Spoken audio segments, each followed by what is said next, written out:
ರೀಸೆಂಟಾಗಿ ರಿಲೀಸ್ ಆಗಿರುವಂತಹ ರಣವೀರ್ ಸಿಂಗ್ ನಟನೆಯ ದುರಂಧರ್ ಬಾಕ್ಸ್ ಆಫೀಸ್ನಲ್ಲಿ ಒಳ್ಳೆ ಕಲೆಕ್ಷನ್ ಮಾಡ್ತಾ ಇದೆ.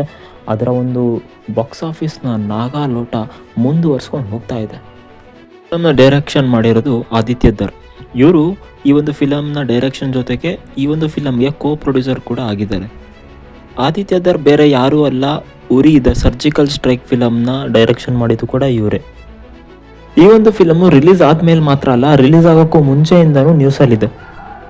ಈ ಒಂದು ಫಿಲಮ್ನ ಟ್ರೈಲರ್ ಆಗಿರ್ಬೋದು, ನ್ಯೂಸ್ ಆಗಿರ್ಬೋದು, ಅಥವಾ ಮೀಮ್ಸು, ರೀಲ್ಸು ಇದನ್ನೆಲ್ಲ ನೋಡಿದ್ರೆ ಗೊತ್ತಾಗಿರುತ್ತೆ ಈ ಒಂದು ಫಿಲಮು ಯಾವುದ್ರ ಬಗ್ಗೆ ಅಂತ. ಒಬ್ಬ ಇಂಡಿಯನ್ ಸೋಲ್ಜರು ಸ್ಪೈ ಆಗಿ ಪಾಕಿಸ್ತಾನ್ಗೆ ಹೋಗಿ ಅಲ್ಲಿ ಇನ್ಫಾರ್ಮೇಷನ್ಗಳನ್ನ, ಅಲ್ಲಿ ಏನು ಆ್ಯಕ್ಷನ್ ತೊಗೊತಾರೆ ಟೆರರಿಸ್ಟು ಅನ್ನೋದನ್ನು ಮುಂಚೆನೇ ಇಂಡಿಯನ್ ಆರ್ಮಿಗೆ, ಇಂಡಿಯಾಗೆ ನ್ಯೂಸ್ ಕೊಡೋ ಅಂಥ ಒಬ್ಬ ಸ್ಪೈ ಆಗಿ ಹೋಗಿರ್ತಾರೆ. ಎಲ್ಲರಿಗೂ ಗೊತ್ತಿರಲೇಬೇಕು ಮೋಹಿತ್ ಶರ್ಮಾ ಯಾರು ಅಂತ. ಇವರು ಇಂಡಿಯನ್ ಆರ್ಮಿ ಆಫೀಸರು, ಸ್ಪೈ ಆಗಿ ಪಾಕಿಸ್ತಾನ್ಗೆ ಹೋಗಿರ್ತಾರೆ. ಇನ್ನೊಂದು ಕಡೆ ಫಿಲಮ್ನಲ್ಲಿ ಹೀರೋ ಕೂಡ ಸ್ಪೈ ಆಗಿ ಪಾಕಿಸ್ತಾನ್ಗೆ ಹೋಗ್ತಾನೆ.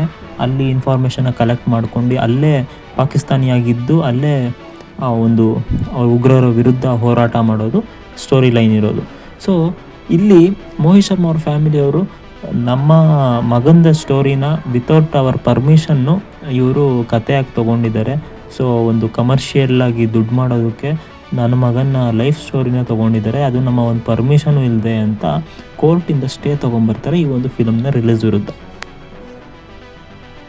ಆದರೆ ಫಿಲಮ್ ಟೀಮ್ ಮಾತ್ರ ಇದು ಬಯೋಪಿಕ್ ಅಲ್ಲ, ಇದು ಯಾರ್ದು ರಿಯಲ್ ಸ್ಟೋರಿ ಅಲ್ಲ, ಇದು ಲೈಕ್ ಟ್ರೂ ಇನ್ಸಿಡೆಂಟ್ಸ್ನ ಲೈಕ್ ಜಸ್ಟ್ ಇನ್ಸ್ಪಿರೇಷನಾಗಿ ತೊಗೊಂಡಿರೋದು ಅಂತ ಹೇಳ್ಕೊಂಡಿದೆ. ಈ ಒಂದು ಫಿಲಮ್ನ ಪಾಕಿಸ್ತಾನಲ್ಲಾಗಿರ್ಬೋದು ಹಾಗೂ ಇನ್ನು ಗಲ್ಫ್ ನೇಷನ್ಗಳಲ್ಲಿ ಬ್ಯಾನ್ ಮಾಡಿದ್ದಾರೆ. ಅಲ್ಲಿನ ಜನ ತುಂಬ ಕುತೂಹಲದಿಂದ ಪೈರಸಿ ಮೂಲಕ ಈ ಒಂದು ಫಿಲಮ್ನ ನೋಡಿದ್ದಾರೆ ಅಂತ ಕೆಲವೊಂದು ರಿಪೋರ್ಟ್ಸ್ಗಳು ಹೇಳಿದೆ. ಇನ್ನು ಫಿಲಮ್ ವಿಷಯಕ್ಕೆ ಬಂದರೆ ಈ ಒಂದು ಫಿಲಮ್ಮು ಲೈಕ್ ಟ್ರೂ ಇನ್ಸಿಡೆಂಟ್ಸ್ನ ಇನ್ಸ್ಪಿರೇಷನಾಗಿ ತೊಗೊಂಡಿದೆ, ಆದರೆ ಅದ್ರ ಜೊತೆಗೆ like fictional story, own story ಮಾಡಿ ಕೂಡ ಹಾಕಿದ್ದಾರೆ. ಸೊ ಅದನ್ನು ಫಿಲಮ್ ಟೀಮ್ ಅವರೇ ಸ್ಟಾರ್ಟಿಂಗ್ನಲ್ಲೇ ಹೇಳ್ಕೊಂಡಿದ್ದಾರೆ. ಅದ್ದೂರಿ ಮೇಕಿಂಗ್ನಲ್ಲಿ ಮಾಡಿರೋಂಥ ಈ ಫಿಲಮ್ಗೆ ಎ ಸರ್ಟಿಫಿಕೇಟ್ ಸಿಕ್ಕಿದೆ. ಯಾಕಂದರೆ ತುಂಬ ಲೈಕ್ ಫೈಟಿಂಗ್ ಸೀನು, ವೈಲೆನ್ಸು, ಲೈಕ್ ಕೆಲವೊಂದು ಸೀನ್ಗಳಂತ ಲೈಕ್ ದೊಡ್ಡವರೇ ಅಪ್ಪ ಕಣ್ಣು ಮುಚ್ಕೊಳೋ ಥರ ಫೈಟಿಂಗ್ಗಳಿದೆ.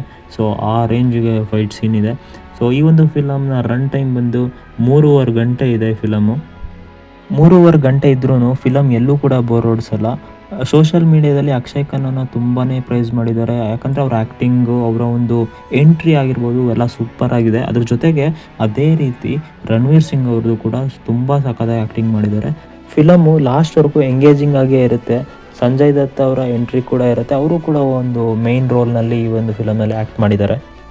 ನೀವು ಫಿಲಮ್ ನೋಡ್ತಾ ಕೆಲವೊಂದು ಲೈಕ್ ಮೊದಲೇ ಇದು ನಿಜವಾದ ಇನ್ಸಿಡೆಂಟ್ಸ್ಗಳನ್ನ ಇನ್ಸ್ಪೈರ್ ಆಗಿ ತೊಗೊಂಡಿರೋದ್ರಿಂದ ಕೆಲವೊಂದು ಇನ್ಸಿಡೆಂಟ್ಸ್ಗಳು ನಿಮ್ಗೆ ತಲೆಗೂ ಬರುತ್ತೆ. 26/11 ಅಟ್ಯಾಕ್ ಆಗಿರ್ಬೋದು, ಪಾರ್ಲಿಮೆಂಟರಿ ಅಟ್ಯಾಕ್ ಆಗಿರ್ಬೋದು, ಅದನ್ನೆಲ್ಲ ನೋಡಿ ಓಕೆ ಹಿಂಗಾಗಿರುತ್ತೆ ಅಂತ ನೀವು ಕೂಡ ತುಂಬ ಕ್ಯೂರಿಯಸ್ ಆಗಿ ಏನಾಗಿತ್ತು ಅಂತ ನೀವು ಕೂಡ ಯೋಚನೆ ಮಾಡ್ಕೊಂಡು ಆ ಒಂದು ತುಂಬ ಇಂಟ್ರೆಸ್ಟ್ನಲ್ಲಿ ಈ ಒಂದು ಫಿಲಮ್ನ ನೀವು ನೋಡ್ತಾ ಇರ್ತೀರ. ಕೆಲವೊಂದು ಡೈಲಾಗ್ಸ್ನಲ್ಲಿ ಎಲ್ಲೂ ಕೂಡ ಡೈರೆಕ್ಟಾಗಿ ಹೇಳೋದಿಲ್ಲ, ಬಟ್ ಕೆಲವೊಂದು ಸೀನ್ಗಳಲ್ಲಿ ಇಂಡೈರೆಕ್ಟಾಗಿ ಈಗ ಪ್ರೆಸೆಂಟ್ ಇರುವಂಥ ಸೆಂಟ್ರಲ್ ಗೌರ್ಮೆಂಟ್ಗೆ ಹೊಗಳೋದು ಕೂಡ ಲೈಕ್ ನಮಗೆ ಗೊತ್ತಾಗುತ್ತೆ ನೀಟಾಗಿ ಅಬ್ಸರ್ವ್ ಮಾಡಿದ್ರೆ. ಬರೋಣ, ಈ ಒಂದು ಫಿಲಮ್ಮು ನೋಡ್ತಾ ಇರೋರಿಗೆ ಅನಿಸಿರುತ್ತೆ, ಸೊ ಈ ಒಂದು ಫಿಲಮ್ ಶೂಟಿಂಗ್ ಎಲ್ಲಿ ಮಾಡಿದ್ರಪ್ಪ, ಏನು ಪಾಕಿಸ್ತಾನ್ಗೆ ಹೋಗಿ ಮಾಡಿಬಿಟ್ರ ಅಂತ ಅನಿಸ್ಬಿಡುತ್ತೆ. ಯಾಕಂದರೆ ಆ ರೀತಿ ಫಿಲಮ್ನಲ್ಲಿ ಪಾಕಿಸ್ತಾನ ತೋರಿಸಿದ್ದಾರೆ.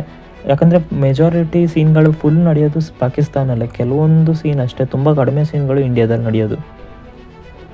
ಪಾಕಿಸ್ತಾನ್ಗೆ ಹೋಗ್ಬಿಟ್ಟು ಪಾಕಿಸ್ತಾನ ಅವರ ವಿರುದ್ಧ ಇರುವಂಥ ಫಿಲಮ್ ಶೂಟಿಂಗ್ ಮಾಡೋಕ್ಕಾಗೋದಿಲ್ಲ. ಸೊ ಇನ್ನು ಇಂಡಿಯಾದಲ್ಲಾಗಿದ್ದರೆ ಎಲ್ಲಿ ಮಾಡಿರ್ಬೋದಪ್ಪ, ಈ ರೀತಿ ಪಾಕಿಸ್ತಾನ ಥರನೇ ಇರುವಂಥ ಜಾಗ ಎಲ್ಲಿ ಹುಡುಕಿದ್ರು ಅಂತ ನಿಮಗೆಲ್ಲ ಅನಿಸಿರ್ಬೋದು. ಬಟ್ ಈ ಒಂದು ಫಿಲಮ್ ಶೂಟಿಂಗು ನಡೆದಿರೋದು ಥೈಲ್ಯಾಂಡ್ನಲ್ಲಿ. ಸೊ ಪಾಕಿಸ್ತಾನ ರೀತಿಯೇ ಒಂದು ಸೆಟ್ ಹಾಕಿ, ಒಂದು 6 ಎಕರೆ ಜಾಗದಲ್ಲಿ ಸೆಟ್ ಹಾಕಿ, ಸೊ ತುಂಬ ಡೀಟೇಲ್ಡಾಗಿ ಪಾಕಿಸ್ತಾನಲ್ಲಿ ಹೆಂಗಿರುತ್ತೆ, ಲೈಕ್ ಅಲ್ಲಿ ಬ್ಯಾನರ್ ಕಟ್ಟಿರೋದಾಗಿರ್ಬೋದು, ಸೊ ಕೆಲವೊಂದು ಅಂಗಡಿಗಳಾಗಿರ್ಬೋದು, ಅಲ್ಲಿರುವಂಥ ಮನೆಗಳು ಲೈಕ್ ತುಂಬ ಡಿಫ್ರೆಂಟ್ ಆಗಿರುತ್ತೆ. ಸೊ ಅದೇ ರೀತಿಯ ಅದೇ ಕಲ್ಚರ್ನ ಲೈಕ್ ಒಂದು ತೆರೆ ಮೇಲೆ ತೋರಿಸಿದ್ದಾರೆ. ಎಲ್ಲೂ ಕೂಡ ಮಿಸ್ ಆಗು ಗೊತ್ತಾಗಲ್ಲ ಇದು ನಿಮಗೆ ಬೇರೆ ಎಲ್ಲೋ ಥೈಲ್ಯಾಂಡಲ್ಲಿ ಮಾಡಿರೋ ಶೂಟಿಂಗ್ ಇದು ಅಂತಾನು ಅನಿಸಲ್ಲ. ಸೊ ಕಂಪ್ಲೀಟಾಗಿ ಇದು ಪಾಕಿಸ್ತಾನಲ್ಲೇ ಮಾಡಿರೋ ಥರ ಅಷ್ಟು ಆರ್ಟಿಸ್ಟ್ಗಳು ಹಂಗೆ ವರ್ಕ್ ಮಾಡಿದ್ದಾರೆ, ಈ ಒಂದು ಫಿಲಮ್ನ ಶೂಟಿಂಗ್ಗೋಸ್ಕರ ಸೆಟ್ ಹಾಕಿದ್ದಾರೆ.